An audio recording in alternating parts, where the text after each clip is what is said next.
పిల్లల గురించి ఆరాటపడే తల్లిదండ్రుల సమస్యలు చాలా చిత్రంగా ఉంటాయి.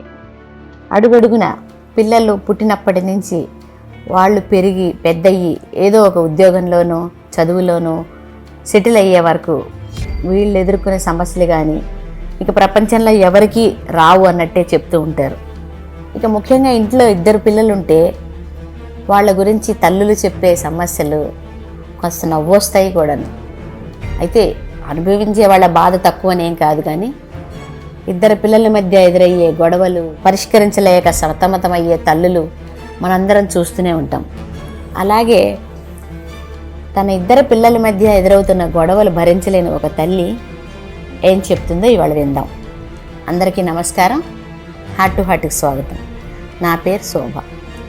ఒక తల్లి ఏమంటుందంటే, నాకు 2 పిల్లలు ఉన్నారు, 2 టీనేజ్ వయసు. అబ్బాయి వయసు 16 సంవత్సరాలు, అమ్మాయికి 13 ఏళ్ళు. అయితే ఎప్పుడూ వీళ్ళిద్దరూ గొడవ పడుతూనే ఉంటారు, దెబ్బలాడుకుంటూనే ఉంటారు. ఒకళ్ళు లేనప్పుడు మరొకళ్ళు సంతోషంగా ఉంటారు. ఇది నాకు మరీ భయంగాను బాధగాను ఉంటుంది. మా అమ్మ ఏంటంటే బయట అందరితో బాగానే ఉంటుంది, ఇంట్లోకి రాగానే ముఖం మారిపోతుంది, కయ్యాని కాలు దువ్వుతుంది, తినమంటే తప్పు, ఫోన్ ఎక్కువ చూడొద్దంటే తప్పు, అలా ఆడుకోమంటే కోపం, ప్రతి దానికి గొడవే, ఏం చెప్పినా గొడవ పడుతూనే ఉంటుంది. మా అబ్బాయి చూస్తే కోపం ఎక్కువ లేదు, కానీ ఏది సీరియస్గా తీసుకోడు, చదువు చాలా లైట్గా తీసుకుంటాడు, ఏం పర్వాలేదన్నట్టు ఉంటాడు. మళ్ళీ చెల్లి మీదకి మాత్రం ఒంటి వాళ్ళ మీద వెళ్ళిపోతూ ఉంటాడు. వీళ్ళ గొడవలు చూసి చూసి నాకు పిచ్చెక్కిపోతుంది. మా వారేమో ఏమి పట్టించుకోవద్దు అంటారు. పట్టించుకోకుండా ఎలా ఉంటాం? ఇంట్లో కళ్ళ ముందు వాళ్ళిద్దరు అలా కొట్టుకుంటుంటే, వద్దు అంటే నా మీదకి వస్తుంటే చాలా కష్టంగా ఉంది. వీళ్ళని ఎలా మార్చాలి? మామూలుగా అందరి పిల్లల్లాగా చక్కగా ఉండేట్టు చేయలేమా? ఎప్పుడు ఇదే ఆలోచన నాకు. ఇది ఒక తల్లి ఆవేదన అనుకుందాం. నిజానికి ఇదేం పెద్ద సమస్య కాదు. పిల్లలున్న ప్రతి ఇంట్లోనూ ఇట్లాంటి సమస్యలే ఉంటాయి. మనందరం కూడా ఆ దశ దాటి వచ్చిన వాళ్ళమే. చిన్నప్పుడు మనం గొడవలు పడలేదా మన ఇంట్లో, మన అక్క చెల్లెళ్ళతో, అన్నదమ్ములతో? చాలా సహజం అది ఆ వయసులో.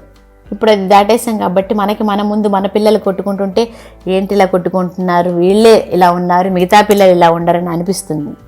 అది సహజమే. అయితే ఇక్కడ ఇంత బాధపడడంలో అంత అర్థం లేదు. పైగా వాళ్ళని మరీ శత్రువులు అనడం కూడా అంత కరెక్ట్ కాదేమో. టీనేజ్లో హార్మోన్లు ప్రభావం చాలా ఉంటుంది. ఒక పక్క చదువులు, మరో పక్క చుట్టూ ఉన్న వాతావరణం, మొబైల్ ఫోన్లు, వీటి వల్ల వాళ్ళ మీద ఒత్తిడి చాలా ఎక్కువ ఉంటుంది. అంటే దేనికి ప్రయారిటీ ఇవ్వాలి అనేది నిర్ణయించుకోలేక చాలా ఒత్తిడికి గురవుతూ ఉంటారు వాళ్ళు. ఫ్రెండ్స్ ప్రభావం కూడా ఎక్కువ ఉంటుంది. అటువంటి అప్పుడు వాళ్ళ ఇంట్లో పెట్టే ఆంక్షలు వాళ్ళని చాలా కోపం తెప్పిస్తాయి వారికి. అందుకని మనమే అది అర్థం చేసుకోవాలి. ఇంకా మీ అమ్మాయి కూడా బయట బాగానే ఉంటుంది అంటున్నారు, అంటే ఇంట్లోనే తనకి నచ్చినట్టు చెప్పటం లేదనమాట. ఆ అమ్మాయికి ఇష్టమైనవి తిననివ్వకపోవడం, అలాగే ఫోన్ చూద్దాం అనుకునేసరికి ఫోన్ చూడొద్దనడం, చదువుకోమని చెప్పడం, లేకపోతే చదువుకుంటుంటే ఆడుకోమని చెప్పడం, ఇలా తానేం చెయ్యాలనుకుంటుందో తెలుసుకోకుండా మీరేమనుకుంటున్నారో అది చెప్పడం వల్ల పిల్లల మీద చాలా ఒత్తిడి పెరుగుతుంది కదా. దాన్నే వాళ్ళు కోపంగా చూపిస్తారు. అదిగాక పిల్లలకి బయట వచ్చే ఫ్రస్ట్రేషన్ని కూడా ఇంటికి రాగానే ఎవరుంటే వాళ్ళ మీద చూపిస్తారు. సహజంగా తల్లే ఇందుకు బలవుతుంది. అలాగే మీ అబ్బాయికి రాగానే వాళ్ళ చెల్లెలు కనిపిస్తుంది. అమ్మాయి కంటే కొంచెం పెద్దవాడు కాబట్టి తల్లి మీద చూపించలేక చెల్లి మీద చూపిస్తున్నాడు అనమాట. అంచేత ఇవన్నీ మనం అర్థం చేసుకోవాలి. ఏ వయసులో పిల్లలు ఎలా ప్రవర్తిస్తారు అనేది మనం కూడా కొంచెం గమనిస్తూ తెలుసుకుంటూ ఉండాలి. ముఖ్యంగా మన పిల్లలు, వాళ్ళ ఫ్రెండ్స్, వీళ్ళ అలవాట్లు ఇవి చూసుకుంటూ మనం కూడా వాళ్ళతో స్నేహంగా ఉంటూ వాళ్ళని మెల్లమెల్లగా మౌల్డ్ చేసుకుంటూ రావాలి. వాళ్ళ మీద ఆంక్షల్లా కాకుండా స్నేహంగా ఇలా చేస్తే బాగుంటుంది, ఎందుకు బాగుంటుంది అది మెల్లగా చెప్పాలి. తిండి విషయమైనా అంతే.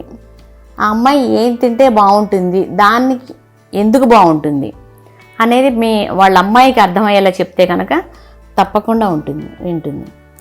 తల్లిదండ్రులు పిల్లలతో స్నేహంగా ప్రేమగా చెప్తే తప్పకుండా ఆ నిమిషానికి కాకపోయినా కాసేపటికైనా వాళ్ళు గ్రహిస్తారు. అది తల్లి మాట వింటారు కూడా. మీ పిల్లల్లో కూడా కొట్టుకుంటున్నారని, వాళ్ళిద్దరూ గొడవలు పడుతున్నారని మీరేమీ ఎక్కువ బాధపడక్కర్లేదు. రేపు పొద్దున్న వాళ్ళు పెద్దయ్యి వెళ్ళిపోయాక ఎక్కడికో అవే జ్ఞాపకాలు మీకు చాలా సంతోషంగా కూడా అనిపిస్తాయి.